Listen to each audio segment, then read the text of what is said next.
Hey, this is Drew here from CriticalSoundLabs.com, and today we're going to talk about how to mix hip-hop beats.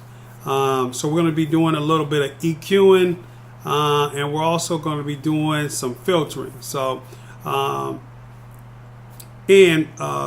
this is done, if you have any questions, don't forget, go to CriticalSoundLabs.com, sign up for our email list.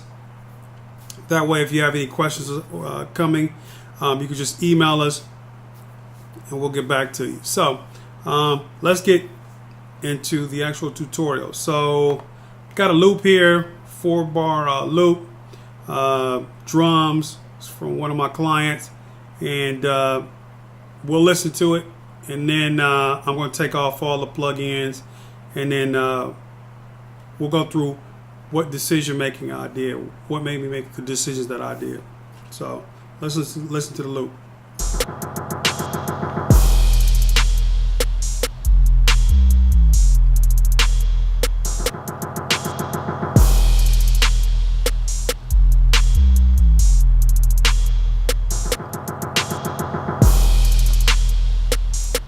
Okay, so with this particular track, we have some typical drums. We've got the 808, we've got the kick, we got the snare with the clap mixed in it. We have a counter snare, that's that cut. We got the counter snare. We got hi-hats in there, and then we also even have a drum roll. And all this stuff needs to talk to each other, and all has to work in concert. So what I mean by that is you got a lot of low frequency. You got the kick drum and the 808. They both deal with the low frequency, and how do we make them where we can hear each instrument as well as have that 808 have that big boom, and also have the kick drum have the punch. So let's get into it. So first things first is we'll actually go in here, and I've got everything solo. All right, and so what I'm going to do next is I'm actually going to take off all the plugins in terms of the mix or whatever. I'm going to take off all those plugins. So let's go in here. So what I'm doing is taking off all the plugins so you can see what it sounded like previously, and then you make a decision. Okay, so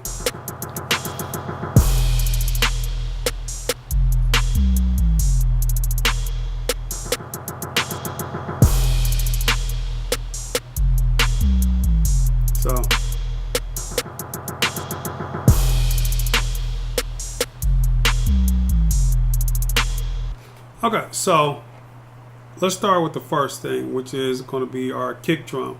So on this one, and I've done a tutorial on this, we use the Alloy 2.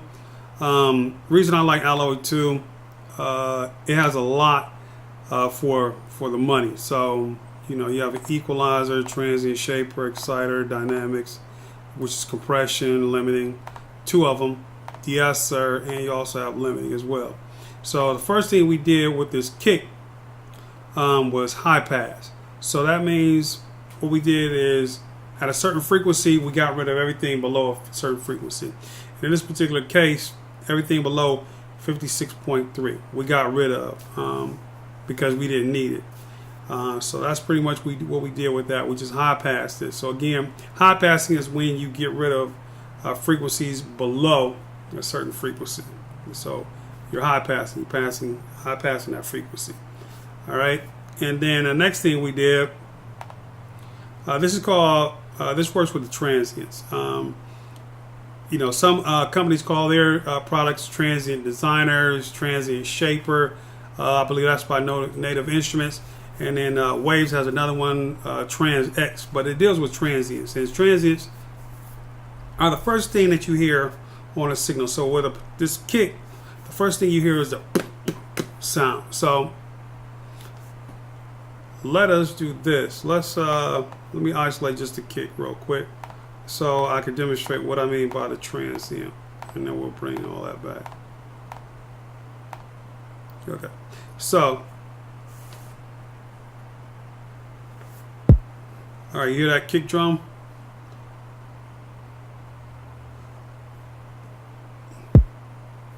Now, what I'm going to do is I'm going to exaggerate the transient. So the attack is the first thing you hear.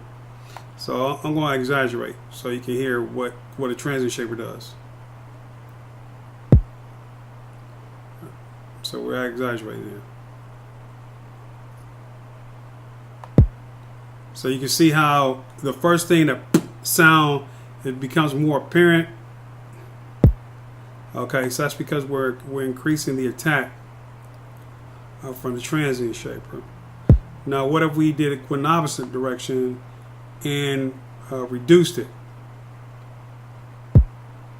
You see how the attack on that kick drum is going down?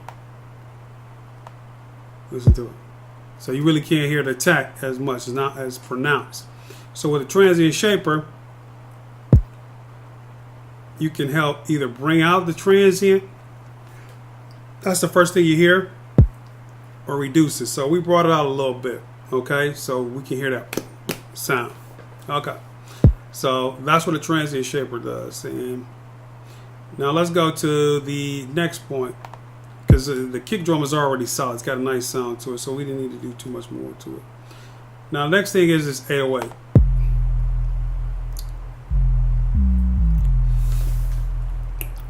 Now, as you can hear, the kick drum and the 808, they're actually fighting down there with that low information. So let's see what could we possibly do to help ourselves out. You can see how they're fighting. So the first thing we did, let's look at this EQ. All right, let's see what we did. I'm going to bring it in and let's see what it does. So the first thing we did was we rolled off the high end on it. So we low passed it. So as you can see, everything below 120 hertz we let go through, and everything above we got rid of. And listen to the difference. Listen to the kick with that 808. Now I'm gonna take off the plug-in and listen to them. You see how they're fighting down there? They're fighting for the same frequency range, and so that's what you want to do. You want to filter out certain frequencies when you're dealing with. We actually mixing, but we're dealing with the hip hop drum. So let's bring in this again. This the EQ where we low pass.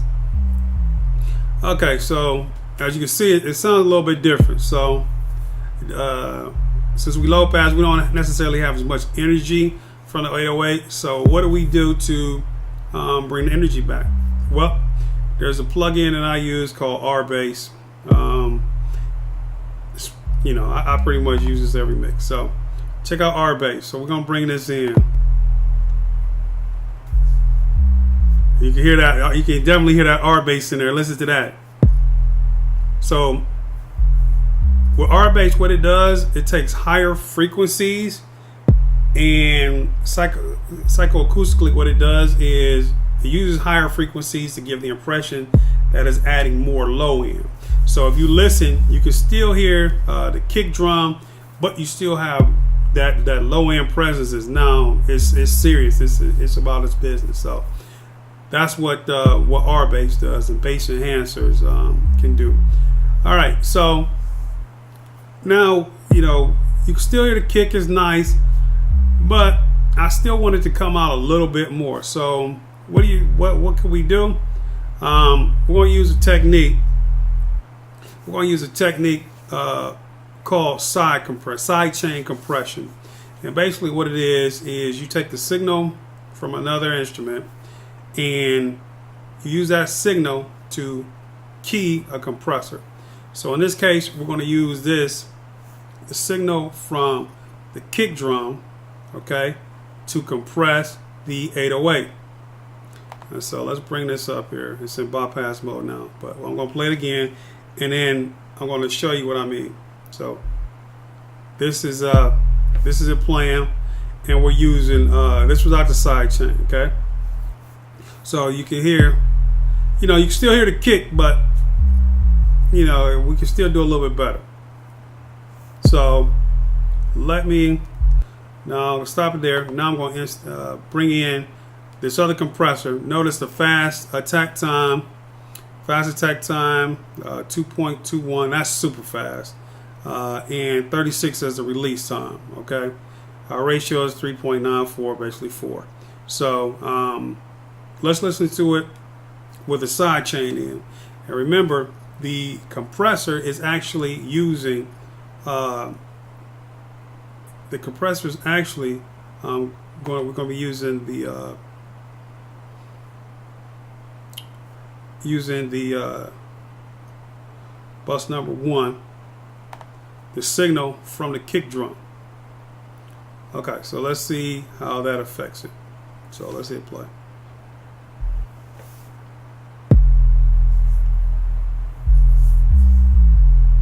Listen to that kick again. Now listen to it. You can really hear that kick going through because we're using side chain compression. Check it out one more time. Listen.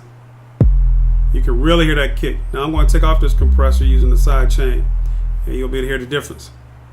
You see how it sounds like it's one thing now? That kick is not distinct as it could be. So let's listen to it again. I brought the side chain back in. Listen to it. So you can hear that kick good. You still have that presence of the 808. Okay, so that's one of the tricks in terms of mixing. So a lot of people think, well, you know, I got my 808 sounding really nice, but I can't hear my kick anymore. And so this is one way we can do it. So what we did again, we low passed the 808. So we got rid of all the high end information. And then we high passed the kick, so we got rid of a lot of the low information, so they didn't fight as much. And then we side chained the 808. So what that process is actually called, you can call it ducking. So what happens is when the kick hits, it compresses the sound of the 808, and so you can hear it, and that lets that transient come through. That's why we have that fast attack and fast release time. So it lets the transient through, and then the 808 can take back over. All right, so let's deal with the next part. The next part on here is going to be our snare. So let's listen to the snare. Okay, so as you can hear, the snare at this point, I mean, you can hear the snare, but the snare is actually fighting in that low register as well. You know, so what we did here, we're going to do the same thing. We're going to do a high pass on here. So let's bring that up. Listen to the high pass. What we did. Listen to the snare. Now you can really start to hear that snare. The character of the snare is coming out. It's not fighting with the kick drum nor the 808. It's very apparent. So, okay. So again, I'm going to take it off and let you hear it. You can see how the snare is just getting buried in there because it's fighting with those low frequencies. And this is when we high pass the snare and then we add a little high end. You see the difference? Like the snare just got lifted up. And that's what we're talking about when we're talking about doing a mix for hip hop drums. Everything needs to fit in its proper place. Now the next thing we did, and I like this plugin a lot. Basically, it's plug-in by Plugin Alliance, the BX Control version 2. This is a stereo enhancer and or mono maker. So with this particular snare I received, it already had the reverb printed on it. So it has stereo information. Most times if I receive something in stereo, if it doesn't need it, I'll just strip it down to mono. But in this case, the reverb brought character to this particular snare, and it was in stereo. So what I did was I enhanced this a little bit. So let's see let's see what's going on here. So all right, so what I'm going to do is I'm going to let you hear what this sounds like. Now you hear it now. Now I'm going to instantiate the plug-in. Can you hear it widen it up? How it widens up Now, yeah, now that snare is even wider. So, but notice it's not fighting with any of the low end, not fighting with the kick nor the snare, and it widens up. So now you got a nice sound. Like your drum kit is really starting to take shape now. Okay. So again, let's take off that plug in the widener. You can see how the snare, it goes back into mono. Okay. All right, and let's open it back up again with the widener.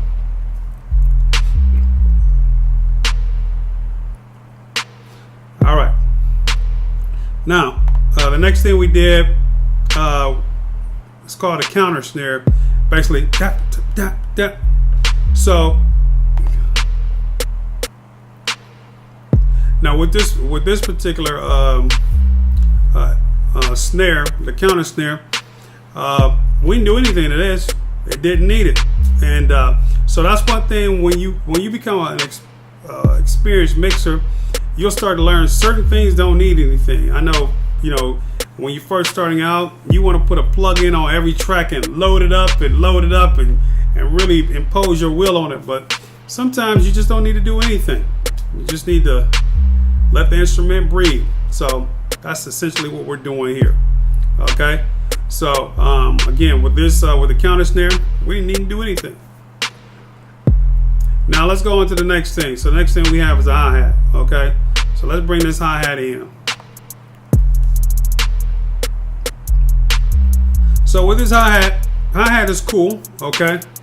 But if you really listen to it, it's kind of obnoxious, and it's in the same range. It's fighting with the snare, okay? So what do we do to fix that? Well, there's a couple things you can do, but what we did was we low passed this. So let's look at that EQ curve, and we high passed it. So we got rid of all the low information because a hi-hat lives in your higher register, so it doesn't need to be, it doesn't need to have any low end information, so it competes with the kick and the 808. So we high passed it at everything. So everything below 539 we got rid of, and so everything above we kept it. Now we also low passed it, so we got rid of everything above 10.42K. So let's listen to that. Okay. So when I was talking about it was fighting, the frequencies were fighting with the snare. So let's put those frequencies back.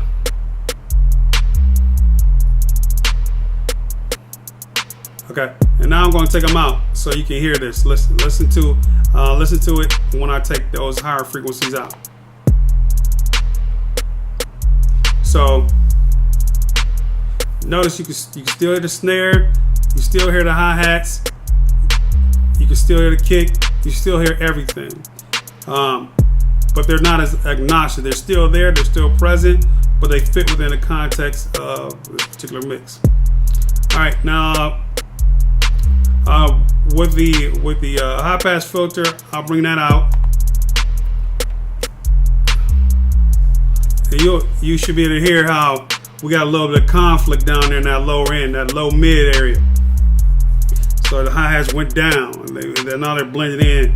You can just hear it. Now I'm going to bring in the high pass filter again. So listen to this. When I bring it in, how the hi-hats get lifted back up. Listen to this. I'm bringing it in now.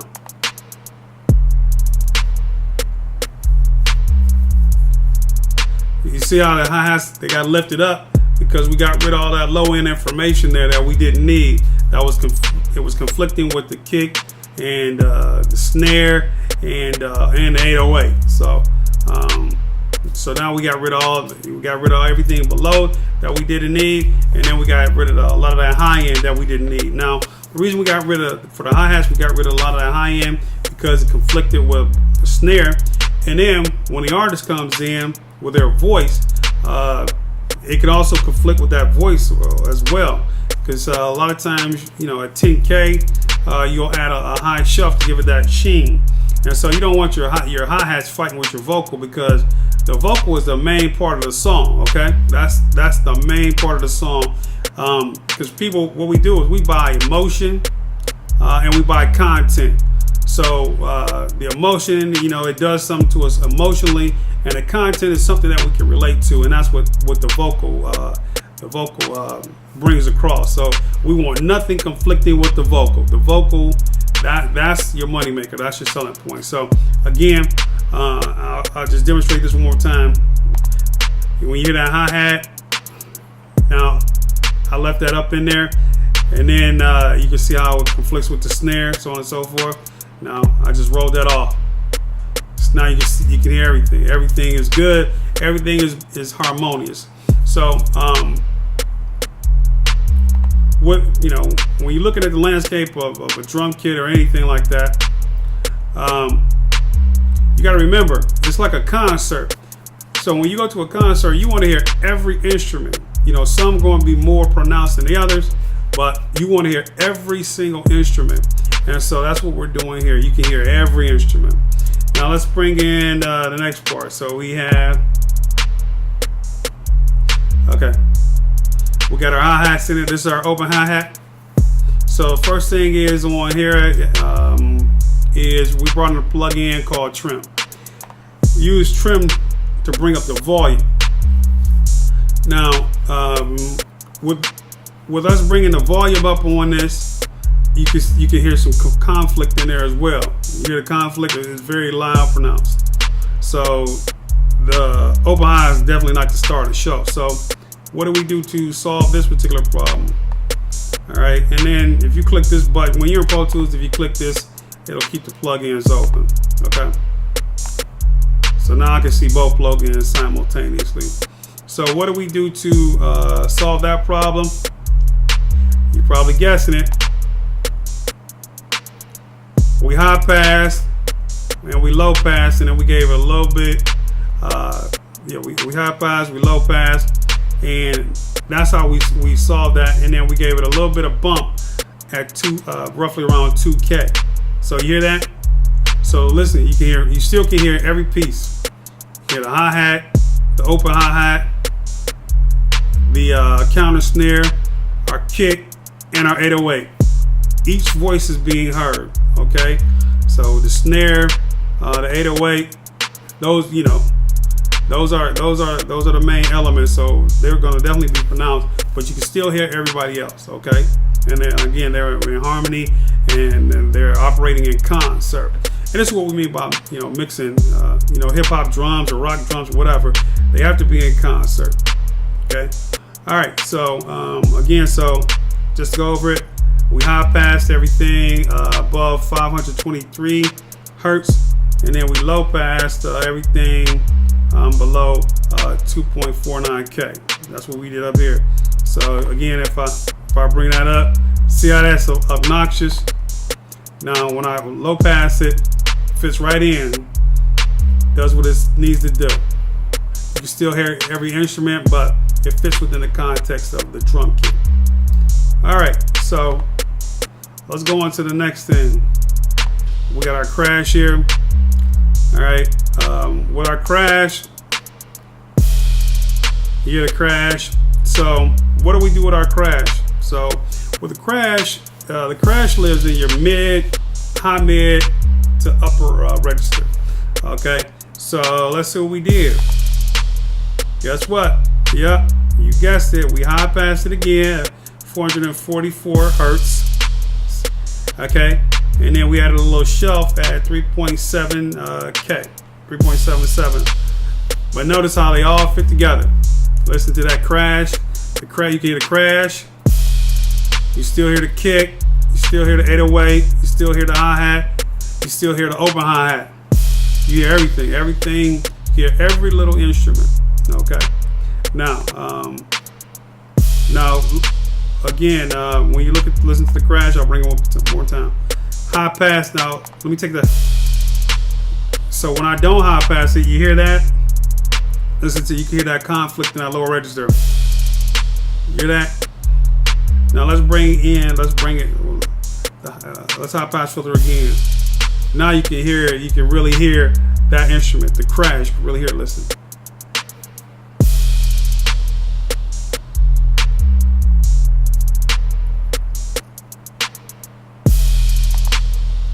right, now this time it's going to be out.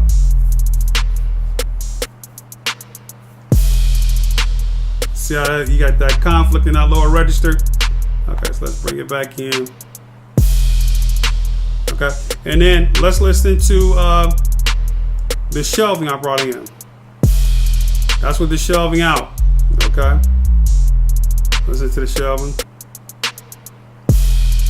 So you can hear it. It's cool. There's nothing wrong with that. When I bring in the high end, now it's more pronounced. You can hear it. You can even better. And that accentuates the song, that crash. Okay. All right. So now let's go to the next thing.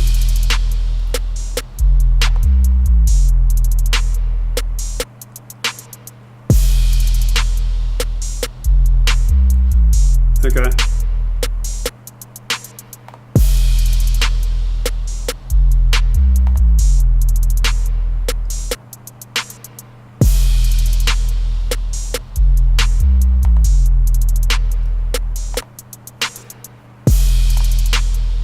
Let's see what we hear. Sounds like a backup to the snare or whatever. So let's see what we did here. You guessed it, another one. This is a secondary snare, high pass it again, but this one we high pass this at 808 hertz. Okay, and then we added another shelf at 1.3. So let's listen to this without the high pass. You see how everything gets brought down in terms of that snare? Here, let's bring the high pass back in. You see how the snare comes back out because this is a secondary snare, backing snare. All right, and then we added this high shelf here. So let's listen to the high shelf. Let's take it out and then listen.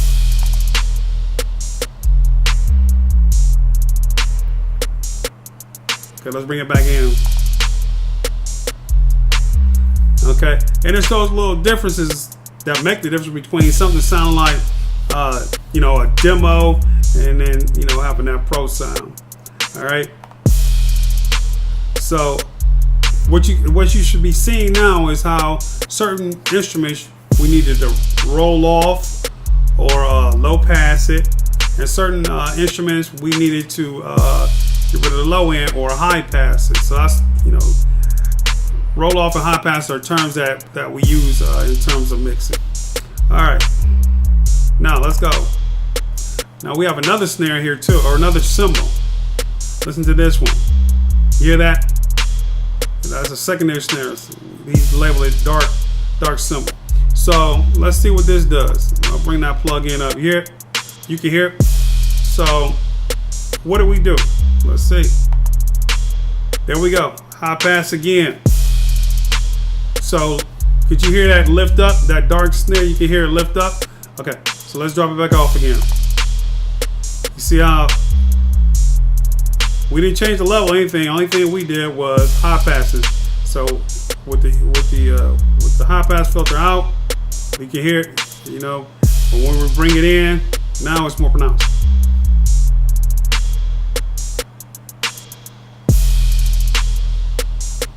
That's in.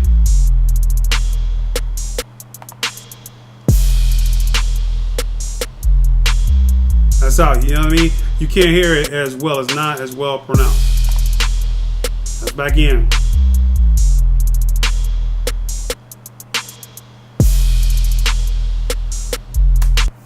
So I hope that helped you out in terms of mixing your drums.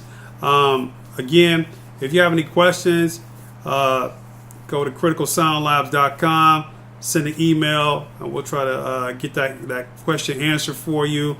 Also, don't forget, sign up for the email list and join our YouTube channel so you can get more information like this. Again, my name is Drew Heff, and this is criticalsoundlabs.com, and we appreciate your time. Thank you.